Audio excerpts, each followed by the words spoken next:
Greetings, my friends. This is again Dr. Jimmy. Yes, another video, another day. And let me take a look. Yes, there I am. Hello, I'm right here. And today is the 6th day of January 2017, the first Friday of the year, which means in only 36 weeks, it'll be Halloween Horror Nights 27. Well, maybe. We don't know the official dates yet. There's been some people saying different things, but my best guess is it will be on the day of Friday, September 15th. That's my best guess based on recent years. There's been some controversy recently about it starting on a Wednesday, the 20th of January. I don't think so. It doesn't seem likely. The dates don't make any sense to me. Oh, there's a cat here, by the way. There's a tail. Nice kitty Bob just suddenly came up. She knows I'm making a video. She's been sleeping quietly the whole time. As soon as I start making a video, she comes to see because she's a ham. Yes, good cat. Nice pussy. So, be careful, Bob. Donald Trump will grab you. Because she is pussy, after all. All right, kitty cat. All right, where was I? Not saying anything bad. She is. She's a pussy cat. No. Let's see. Where the hell was I? Oh, yes. T-shirt. What the hell? Something came up my phone already. Oh. Universal Studios tweeted something. I'll look at it later. Anyway, right now, ta-da! It's my T-shirt of the day is Lady Luck from Halloween Horror Nights 21. Here you can see it better. Oh, yes, I like Lady Luck. Yes. Hopefully, this year will be luckier for all of us. Last year wasn't so great in a lot of ways. It was the terrible year of loss in a lot of ways. Oh, but 2017 hopefully will be a lot better. I hope so. And I've always liked Lady Luck. She's one of my favourite icons. I always think of myself as one of Fortune's fools. You know, she's looked out for me in the past, and hopefully she'll keep looking out for us all in the future. Yes, Bob. Good cat. So, where was I? Oh, yeah. We'll see when the thing actually starts. My best guess, though, based on trend analyses and when it started recently, probably Friday the 15th. But you never know, they haven't announced it yet. So, let's move on. I've shown off my shirt, but before I start the video for what it's supposed to be, there's some little thing that I want to address first. As you might know, or you should know, is that I used to do a lot of cryptic clues. I've reformed, repented, and given that sort of thing up. But I wasn't the only one doing that sort of nonsense back in the day. There were lots of people, Emeric Belasco, Casilda Carcosa, and there was one mysterious entity calling itself the Ifrit. The Ifrit, yes. I think they got it from an episode of True Blood, if you ask me. That's my guess. But anyway, the Ifrit starts putting out clues in the form of pictorial images seen on, and it's square because it was on Instagram. You know, those square cropped off pictorial images on Instagram back a few years ago. Caused a bit of a kerfluffle. And after a couple of years, never heard from again. Who was the Ifrit? What was that about? Well, one of those people pretending to have some sort of inside knowledge from secret sources and posting these images as alleged clues back in the day. Well, see, because of that, and also because Horror Nights ORL started an Instagram feed at some point after that, it seemed like a good idea to keep my own Instagram account open so I could see what people were doing. I've never posted a bloody thing on Instagram. People follow me on Instagram and I've never posted anything. I only use it to see what other people are up to, especially if it comes official from Horror Nights ORL, because sometimes there's some neat stuff and little videos, and who knows when they're making houses. And Aiello has posted stuff on Instagram, and hopefully whoever takes over, Patrick or whoever, since Aiello is backing off from being part of the Twitter and publicity, but still being in charge of the thing, will continue to use that particular resource. And so I've kept the account so I can see. But one of the people I had subscribed to years ago was the Ifrit, just in case. And, you know, I thought this is probably never going to happen, but last night, dun dun dun! Suddenly there's a post from Instagram from the Ifrit for the first time, I think, in about 2.5 years or 3 years or God knows how long. And it's like, what the hell? The Ifrit's back. What's this about? What's all this then? What? And it's, you know, January 5th. So how the hell could there be? Oh, by the way, happy Epiphany, happy Three Kings Day. You know, for those of you who recognize this as the day of the Three Kings visiting Jesus as a baby in the manger. That's January 6th. If you like the Hunchback of Notre Dame, the whole thing starts on that day. That's when they have the Feast of Fools, at least in medieval Paris. That was all what that was all about. But it's another story altogether. Scratch back to where we started. Yeah, the Ifrit posted something last night, and it's only January. So what's this supposed to be? It's supposed to be a clue? I don't think so. What could it be? What are they trying to say? What's this mysterious thing? So I looked at it, and it shows like two photographs. One some pretty pink flowers, and one that looks like a bowl of dates. You know, and it says under it, some writing says, I forget what it says exactly, but it's some silly thing like, the tree that grows the longest, or takes the longest to grow, or something, bears the sweetest fruit. No, I think it's that. The tree that grows most slowly, bears the sweetest fruit, or some sort of thing like that. And I'm like, what the hell is that about? Now, dates are probably the sweetest fruit, because dates are, you know, they're really fucking sweet. So, and if they are, I guess technically they're a fruit, right? They're a seed part of a plant. So, yeah, they can be considered the sweetest of all fruit, but at the same time, they grow on palm trees, and palm trees grow up fast. So that doesn't make any sense. How can a date be from the tree that grows quickest? So it seems to contradict itself in their very image. What is it supposed to mean? Because the Ifrit was always bloody, I mean really bloody cryptic, more than I ever was, and it's like whoever did the Ifrit didn't want anyone to figure it out. That's what I always thought. And so it's like, or sometimes got mad when you figured it out too soon. So it's something very enigmatic, and it may have something to do with Horonites. I don't know, because God knows I haven't even heard a rumor about a rumor about a rumor yet. So what the hell could that be? But it's a mystery. Something to ponder, perhaps. Although it could just be a load of bollocks. Anyway, just wanted to throw that out there because I saw that last night and said, what the hell? In fact, I can show you the damn thing. It's on my phone. I got the Instagram app. Let's go. Blah, blah, blah, blah, blah. Here it is. See the one in the corner. Instagram. Let it pop up. We got pictures worth 1,000 words, right? So I can describe it all to you. Why don't I just show you the damn thing? Let's find it. Let's see. All these pictures from, here it is, here it is, here it is, the Ifrit for the first time. Got dates and some pretty pink flowers, as you can see, and it says here, trees that are slow to grow bear the best fruit. That's the exact quote. Trees that are slow to grow bear the best fruit. But dates grow on palm trees that are fast to grow. So, very mysterio. Ponder. Cat's gotten back behind me again. Alright, so now what this video is supposed to be, I'm already 8 minutes in, what the video is supposed to be is the history of the event, Universal Orlando Halloween Horror Nights 23. Remember, this one, Universal Orlando Halloween Horror Nights 23, what evil has taken root, back from the 2013, and this is the 17th video in my history. The 17th video in my history of the event. Back in part 16, which I posted yesterday, I covered most of the rest of the streets of the event, all about Walking Dead streets that were that year, covering all the set scare zones, the remaining ones, and what was going on in Production Central or Plaza the Stars. You know, they had a sort of scare zone that wasn't named there with zombies and survivors. Up in central, what do you call it, San Francisco, and of course the Chainsaw Drill Team. They did bring back a Chainsaw Drill Team, even though it was Walking Deadish survivors, you know, fighting off zombies, but really chasing guests over in the World Expo area primarily. And of course, the Rat Lady wasn't there. For the first time, 22 years there was Rat Lady, and all of a sudden no more Rat Lady. They even had it the year before when they had you know, the roaming hordes. They still had a Rat Lady at Halloween Horror Nights 22.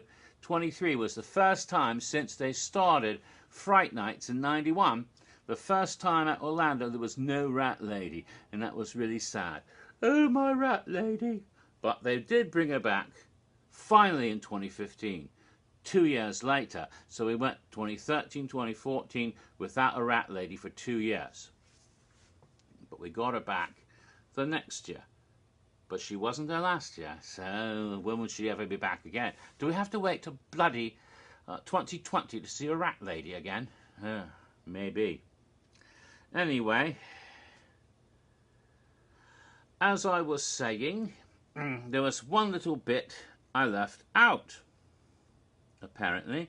Actually, a couple of bits. First of all, I believe I was talking about Survivors Camp, and I said, it was in that circular court between International Food Festival on one side, on the other side was Kids Zone. I think actually Springfield, USA had already started that earlier that year. I think so. It seems to me that I was sitting in front of the Quickie Mart when I got one of PS's clues on my phone on a day out in August or September of 2013, and I might have gotten the Lord Lad thing had just opened. I was eating not a donut but something else, an apple fritter or something from Lord Lad when I got that clue, which would imply that Springfield had opened. I don't quite remember exactly when Springfield, USA opened.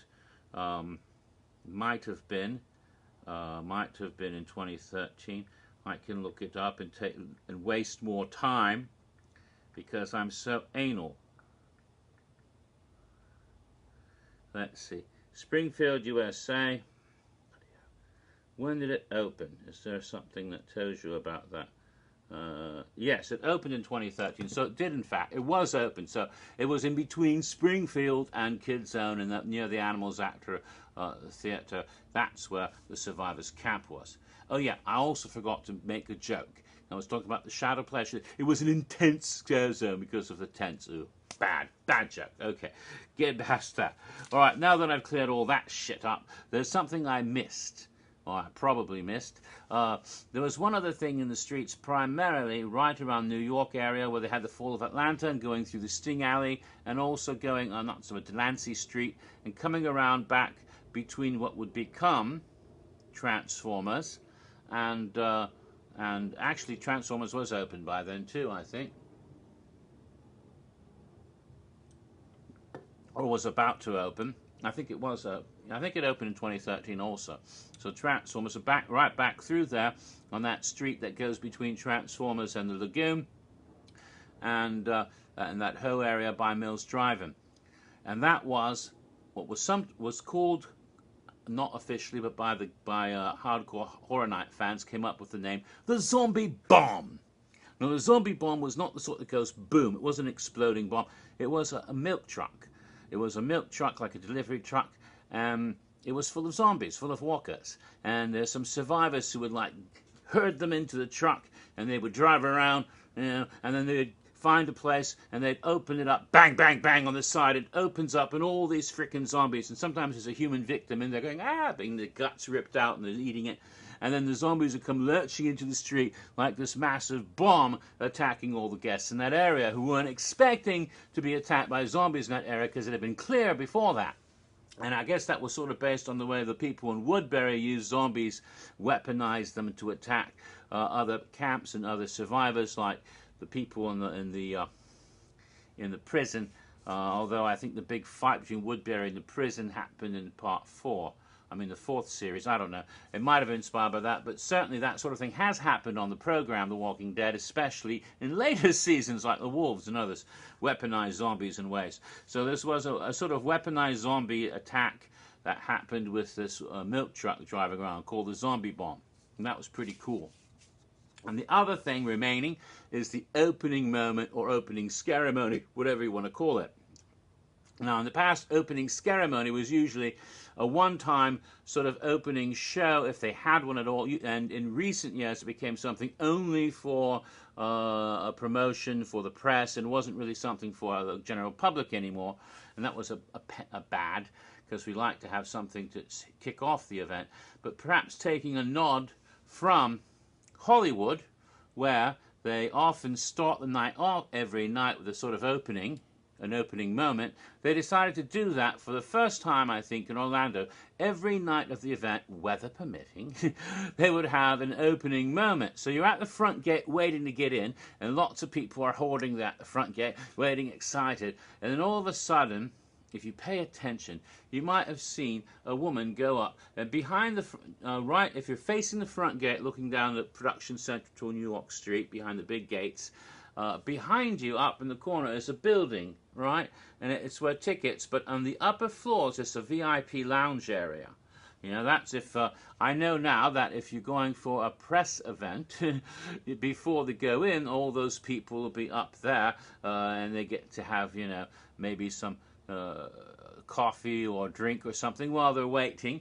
It's a nice sort of VIP lounge area up there, and there's a sort of balcony that runs all around the side, on the side both ways, so someone could come along, and a lady would come walking up along there, sort of dressed in survivor outfit, you know, kind of put together quickly clothes with a baseball bat, and she would show up there at the top, and sort of surreptitiously, and with a megaphone, and then suddenly she would start yelling at the crowd with the megaphone, and she would be saying something like, you know, and she has a walkie-talkie, and we've got to get these people out of here. We can't get out. There's a whole bunch of people, and they don't know what's going on. And she starts yelling at us, saying, you know, there's a whole horde of walkers coming right this way, and you've got to get out. We can't get you out. It's too soon. There's too many of you. When these gates open, these walkers will come right on you. So you have to go forward. Don't walk. Run! And don't stop. And if anyone falls behind, leave them. They're dead. Keep going, because if you can't get bit, you get, you know, that sort of thing, warning you about the zombie horde. And while she says that, you do see the zombie horde up ahead. They're massed up around New York, and they start coming slowly toward the gates. You're going, oh, fuck, here come the zombies. Then, if you've been paying very careful attention, you might have noticed one little zombie had gotten up the stairs, had gone up the back stairs, and was trudging along the balcony towards this woman. And finally, as she notices it, and you know, actually before she noticed, the crowd will notice it and start saying, look out! Look out! There's a zombie behind you, or whatever. And the lady suddenly goes, what? What? What are you saying? And then suddenly, oh, there it is! It's right upon her. And she gets her baseball bat, shades of Negan, but this was years before Negan, baseball, and beats the zombie to death with a baseball bat. And then holds it up in the air, and the crowd cheers, yay! But at that point, of course, the zombies are at the gate, reaching through, lurching, ready to devour. Sirens go off, and boom, the gates open. And of course, the zombies don't come through the gate after us. No, they just wait on the other side where we go through with our tickets through the turnstiles. And then once we're inside, it's all around you as you go up Production Central, Plaza of the Stars to the various scare zones. Unless you go to the right and go to clear. But yeah, that was the opening moment every night. A little bit of fun and games before the event actually begins. So that was a really cool thing. They started that year. They started doing similar ones over in 2014. But the past couple of years, it's kind of not quite so much. But you still have a nice meet and greet, or rather, the scare actors come right up to the gate to start you in, but it's still not quite a little show like it was for 2 years. But fun. So I think that covers all of what was going on in the streets in 2013. So now we can move on to the next thing. And the next thing are shows. Yes. And there were 2 shows at Horror Nights in 2013. One was in the now defunct moment of silence for the now defunct Beetlejuice stage. It's quite poignant, in fact, to be talking about it now, because I think it was exactly 1 year ago yesterday that they had the final show in that stage. And now they have no more Beetlejuice Graveyard reviews. We're going to get Fast and Furious, that area, but not till next year. Then that attraction opens. And then whether or not there'll be a show stage around there or not, I don't know. But the Fast and Furious buildings are going up in that area where once we watched Beetlejuice and Frankenstein and Dracula and the Phantom or Phantasma in later years, and Mummy, Cleopatra, and later years do their rock and roll review. But the show they had for Horror Nights at HHN 23 was a show we'd seen before, but not for a few years. It was a show they'd had on 3 previous occasions in the years 2007, 2008, and 2009. But this was the 4th time then they did the show, but the show had not been there in 2010, 2011, 2012. So after 3 years, and then after another 3 years of different shows, in 2013 at last, returning to this stage, was the Rocky Horror Picture Show A Tribute, performed once more that year. And it was the same pretty much basic show as they had before, except some different people in the cast, obviously, because some of the people who had been around back in 2009 were doing other things in 2013. The guy who played Frankenfurter, for example, so well for 3 years before, was gone. There was a new fellow playing Frankenfurter who wasn't quite on spot with a Tim Curry impression, but at the same time was a lot hunkier. You know, it's like, oh, damn, Frank is almost as good as Rocky. Not bad. And it was delightful and funny, but they toned down the audience participation a bit because I guess they were complaints the 3 years they did it before. Oh, I was at Universal Horror Nights watching the Rocky Horror, and someone in the audience said the F word. I'm traumatized.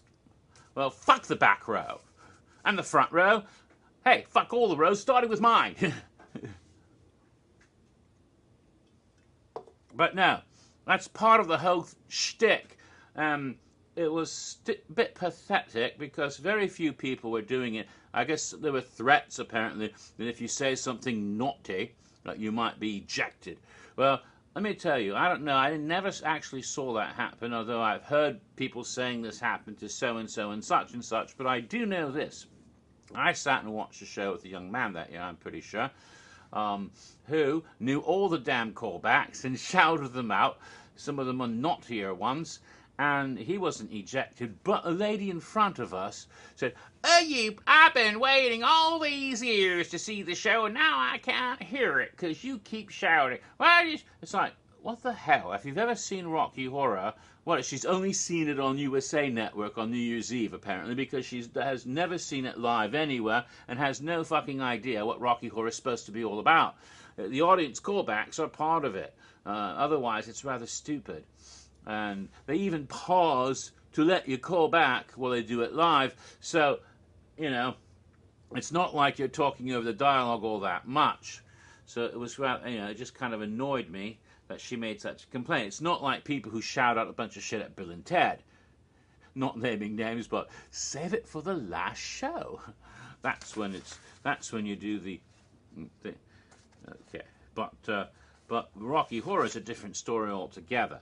So it felt a little bit watered down, although the show itself was pretty hot, and it did have Rocky and Janet getting it on in the coffin like they hadn't done previously. So hey, it was a little bit racier in parts, so I like that.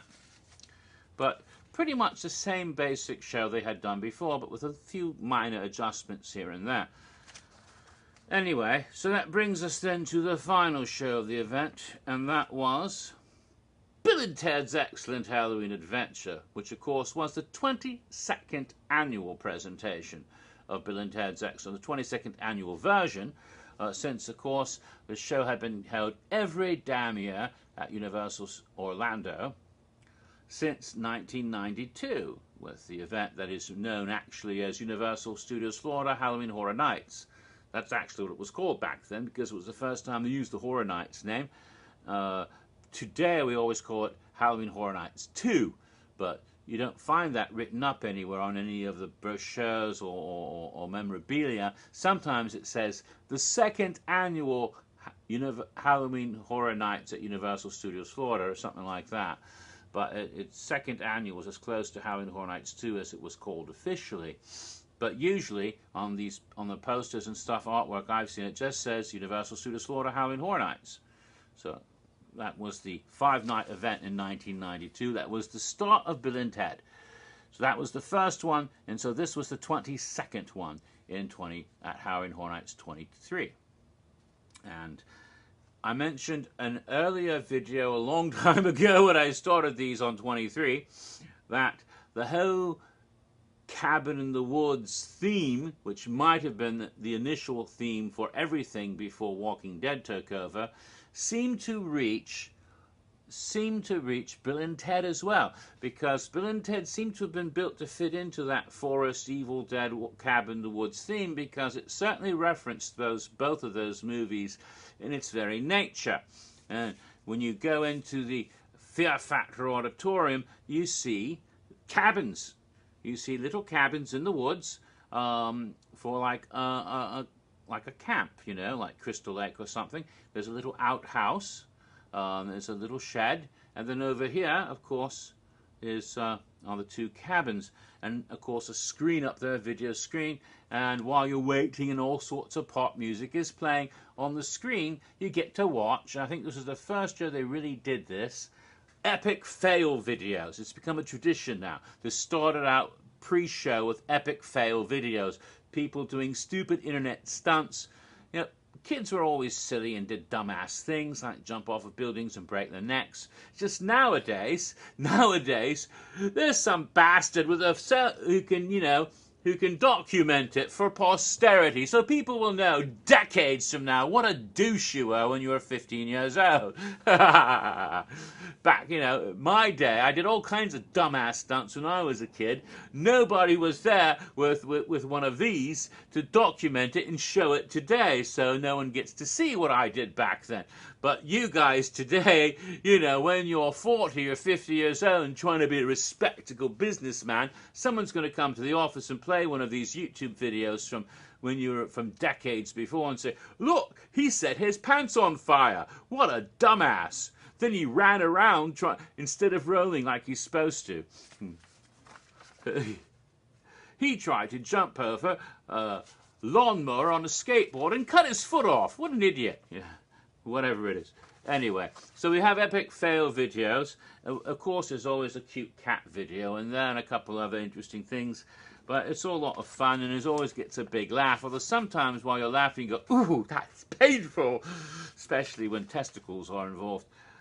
But then, after that, is the intro for the show, where they give all the disclaimers, No cell phones! Yes, no cell phones and no videotaping and photography of the show, which of course happened anyway. And then warnings about, the fact there'll be explosions and loud noises, sexy dancers, and rude language. They might say words like beep. And this was done that year by Michael Aiello's little children, and I think some of their cousins. Yes, his daughter and son, and a couple of their friends or cousins or something. They've grown up a bit over the years, but they were little kids then, and they're doing a parody of the AT&T commercial that was popular at that time. Well, the one where the guy's talking to kids, and the kids say smart-ass things, and he asks the kids questions, and sometimes it seems the kids are smarter than the grown man. They did that same sort of shtick. So the guy's talking to the kids and says, oh, do you think cell phones are a good idea at shows? No, they're bad. Yeah. And then, of course, the kids start swearing, saying what you think, all kinds of nasty things about, Barbie dolls and underpants. But, in fact, the only bad word they're actually saying is poop. Poop, not shit, poop. But they bleep it out, but you can read their lips. They're saying poop, and they're giggling like children would, saying the word poop a lot, because they got to say that. And, of course, they tell you, no cell phones. If you're offended, leave. I always like that one. If this offends you, leave! Get the fuck out. Yeah. And of course, one last poop. Quite funny. And that, of course, led to the show itself. So you're out in the woods in a camp, and what's the name of the camp? Camp Morningwood, pitching tents since 1986. Yes, Camp Morningwood. I have a green Camp Morningwood T-shirt. Not wearing it now, but I have one which was similar to the ones worn in the show. Bright green Camp Morningwood T-shirt. In the opening scene, we have one of the camp counselors, I assume, a young man. Should I give the names of the performers? Probably shouldn't, because I think you're not supposed to. And I'm at a half hour, so I'll have to continue Bill and Ted in the next video. Anyway, but it's a hot young dancer who's appeared and was a Jack's Maniac more recently. So I'll get to that. And it was the guy who played Jacob in a previous show, you know, from the werewolf Taylor Lautner character. But we'll get to that later, because I've just finished part 17. So part 18 will be all Bill and Ted.